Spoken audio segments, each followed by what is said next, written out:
يحكي وياها على الفيس وعلى الفايبر وما ترد. شنو بعد زعلانة؟ أحسن شي خلي خابرها.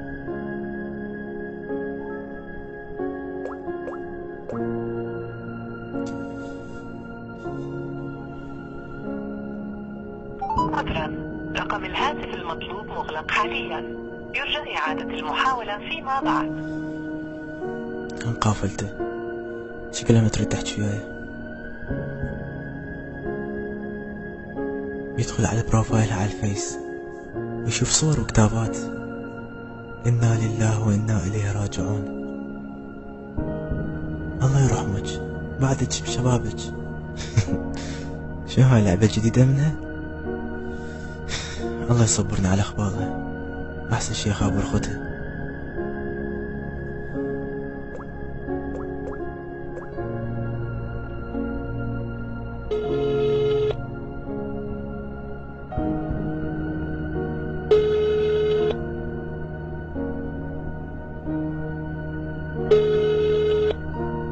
الو، وين هاي العبة؟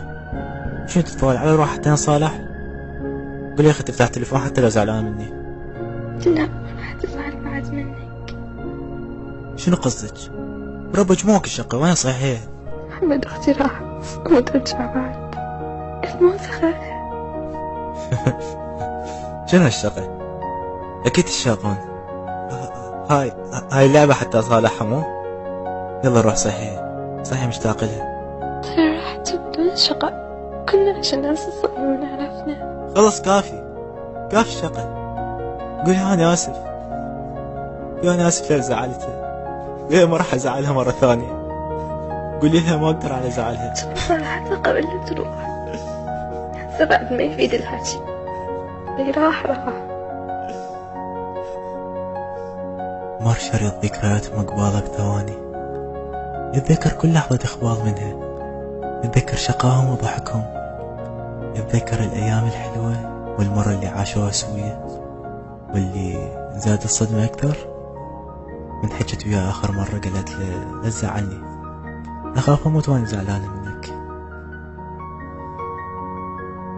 نصيحة مني، لا تزعل إنسان تحبه، هو اليوم يمك بس يجوز الباكر مو يمك.